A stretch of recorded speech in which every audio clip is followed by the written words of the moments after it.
Memorial Day, remembering those that made the ultimate sacrifice and vigorously defending those that continue to serve. Hi, I'm Peyton Luke, and you're watching First Liberty Live. As we prepare to observe Memorial Day, we just want to honor our veterans and acknowledge family members of those that gave the ultimate sacrifice. These valiant heroes are the ones that made it possible for us to enjoy the freedoms and the blessings of America. So if you or a family member has served in our armed forces, we just want to say thank you. And today, of course, we're also going to talk about our military cases and how it impacts morale and the state of military legally today.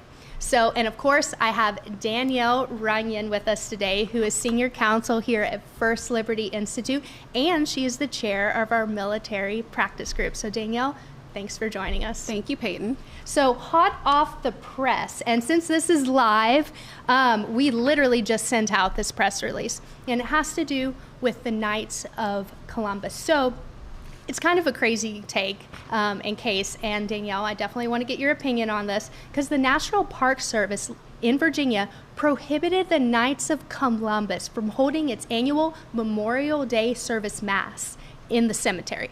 They're literally saying, like, if you're a religious service, you have to be outside the cemetery and you're not allowed to host it. And when I heard that, I was like, how is this actually happening in America today? And for a Memorial Day service of fallen veterans. So Danielle, just give us your take on what you think about this. Yeah, so thank you for that. Our senior counsel, Roger Byron, is handling this case. And like you said, hot off the press, I mean, what a time to be doing this. Memorial Day weekend is right around the corner. And I believe the press release says that for nearly 60 years, this mass has been held. And then just as of last year, the National Park Service implemented this rule that says that we can't have masses of that kind, any sort of religious services. So it really makes no sense, particularly when the majority of service members who serve even today are religious. So it really is astounding. Yeah, it's just bizarre, and the timing of it is just incredible. So if you would like to read more about this case or all the press release details, you can actually go to firstliberty.org and look for the news tab. And under that, you'll see our press releases, anything that's current, and particularly this one about the Knights of Columbus, breaking news. So that's fun. But anyway, moving on. So Danielle, not only are you the chair of our military practice group, but you are also serve in the Air Force Reserve. And with this being about Memorial Day, can you just tell us what Memorial Day means to you as a service member? Memorial Day, I know for many, they look at this as a long weekend, kind of the start of the summer. Some kids are getting out of school, families are going to be together.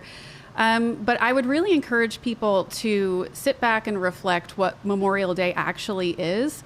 For decades now, we've been celebrating Memorial Day, and that's honoring those who never took off the uniform, those who actually died in service.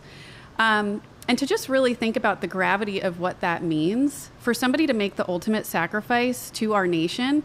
You know, today we enjoy so many freedoms. I think it's kind of easy to forget those who fought in many of the wars that they gave their lives because they believed in the freedoms that we have. They believed that for generations to come, that we should be able to enjoy the freedoms that we have. We're the greatest country in the world. And it's just really amazing that we get to have what we have today because of those people. And that's largely why I decided to serve. If I can even just give a little bit of what those people gave to me to be able to enjoy my freedoms, then I'm honored to do that. And I look at my job here at First Liberty, being able to serve and give back to service members in my civilian capacity. Whatever I can do for military members and their families and those who support them, that's really what I've dedicated my life to doing. Mm-hmm. And if I remember your story correctly, you actually decided to join the military soon after 9/11. And when all of that happened on our soil. Well, yeah, believe it or not, actually. So I come from a family of veterans. Mm-hmm. So a long time ago, I decided that I wanted to serve. But it was really, life took me in other directions early on. In college, I did want to go to the Air Force Academy, and I ended up playing sports. getting a scholarship to play lacrosse. So, you know, at every turn, it just wasn't in God's timing for me to serve until I actually did. And yeah, I mean, for our nation to be attacked on our own soil, that really opened my eyes up to, you know, if I can contribute and be a part of the solution, then that's absolutely what I'm going to do. Mm-hmm. And so what does it mean for First Liberty to have a military practice group? So how does that help our veterans and our active duty service members? So I think, you know, now I've been doing this for a little while now, and I think the biggest thing that I hear from members of the public, if I do speaking engagements and people come up to me and ask questions afterwards, even for those who have served, I think that there's a large misconception that service members suddenly give up their rights when they put on the uniform. We have to remember that we're an all-volunteer force, and we swear an oath to defend and protect the Constitution of the United States. While wearing the uniform, we may have some of our liberties curtailed in the name of good order and discipline, but we certainly don't give up our rights, and particularly our religious liberty rights, which are enshrined in regulations, military regulations. And I think we'll talk about some of our cases that kind of highlight that. So, you know, if I can help those who, and sometimes military members don't even know that they have the rights that they are entitled to. So to not only educate service members, but to represent them is just a tremendous honor. Mm-hmm. And so to talk about then some of those cases that you were talking about right there. So there's a great story that you've shared before with me, and even before we came on air, that has to do with our Shields of Strength case and a Gold Star family. So do you mind sharing that story with our audience? Sure. So this case actually, we haven't talked about it in a little while because it's kind of been at the beginning stages, kind of some procedural things that have occurred over, I would say, almost now 2 years. But finally, that case is getting underway. And this is a very unique case because it's not necessarily a service member who we're representing. We're representing a company that supports service members. So Shields of Strength, for nearly 25 years, they've created replica dog tags. Dog tags to service members are very important because typically it has personalized information on there, identifying information.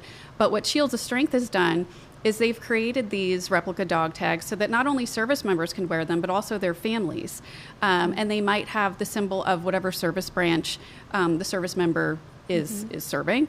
And then also what it would include is religious biblical scripture on the tag. And like I said earlier, we have many service members, the majority of service members that identify as religious. So for the past 25 years, Shields has either sold or donated over 4 million replica dog tags.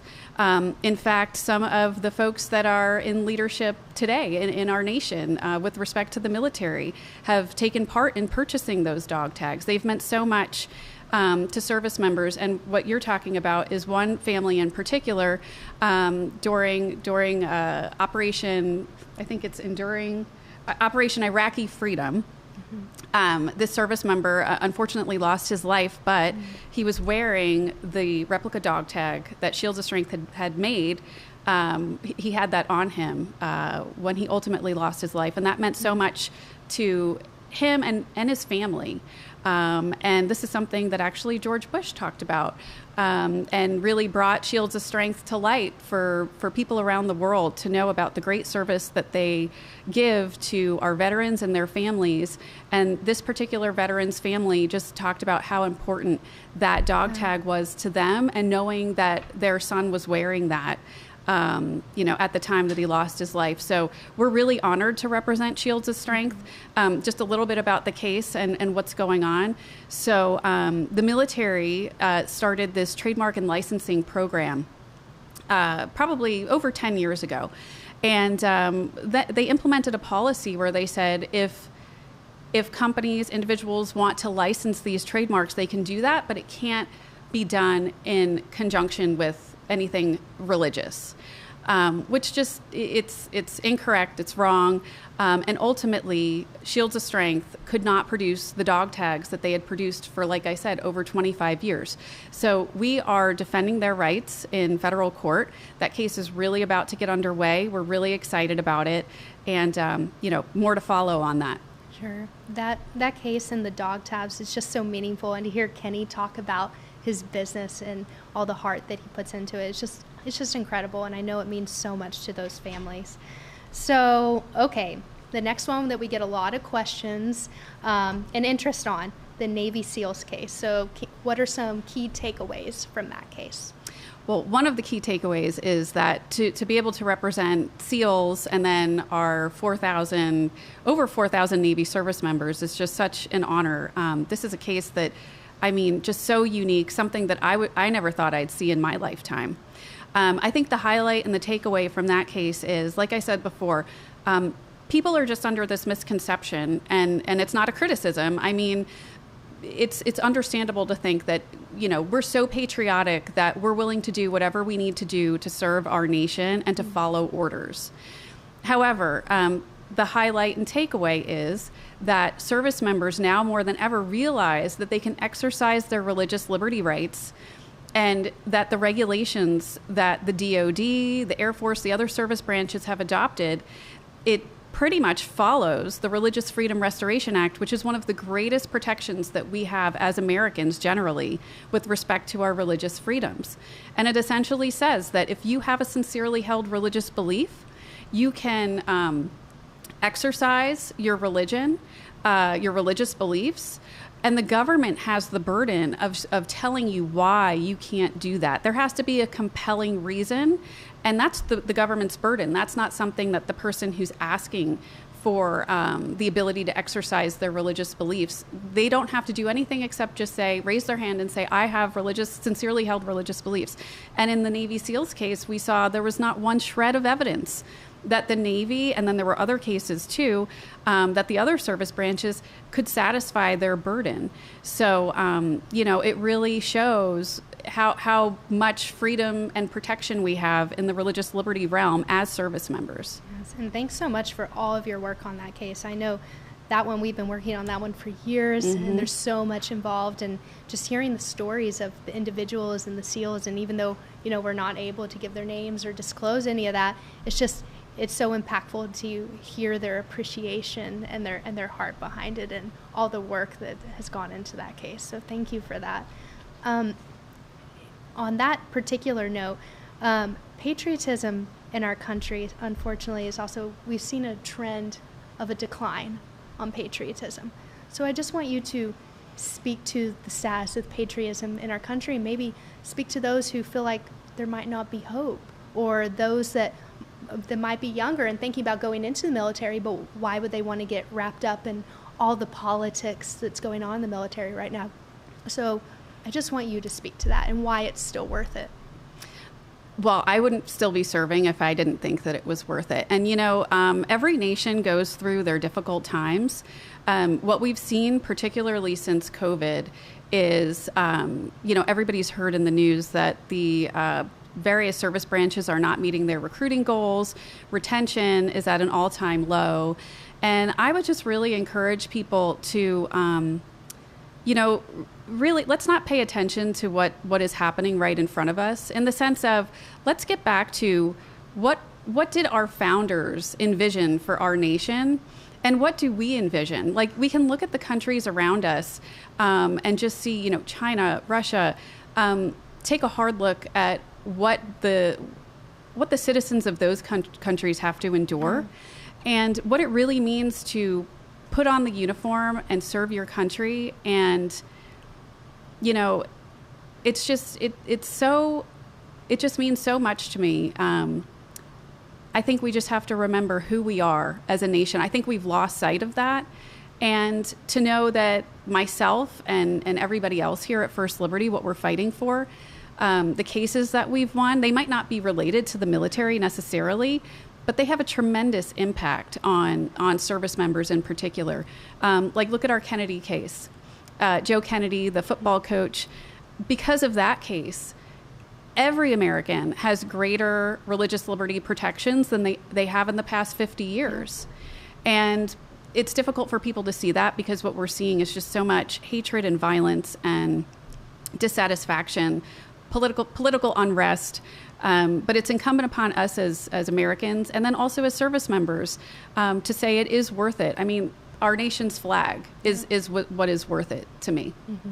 I so appreciate that, and being the daughter of a service member myself, and I remember seeing my dad's officer hat up on his bookshelf growing up in the office, and I remember looking up to that and just thinking it was the coolest thing, and he was the most amazing person because, you know, what he had done and sacrificed for his country, and the stories he had told about some of his classmates, because he went to the Naval Academy, and some of his classmates, you know, once they graduated, they didn't make it and they died in line of duty. So it's just amazing. So thank you to you and, you know, just all the veterans and the service members and the family members that are watching, because it is so worth it. And I think it's so important that we remember that, especially in today's culture. So Danielle, thank you so much for joining us today and for your time. And we're cheering you on in all the military cases you're doing now and into the future. Well, thank you very much, Peyton. It's an honor and a privilege. Thank you. So if you want to see America's religious heritage and freedoms defended, you can make that happen by supporting First Liberty. So look for the big red give button on our homepage on our website, firstliberty.org. So First Liberty, fighting for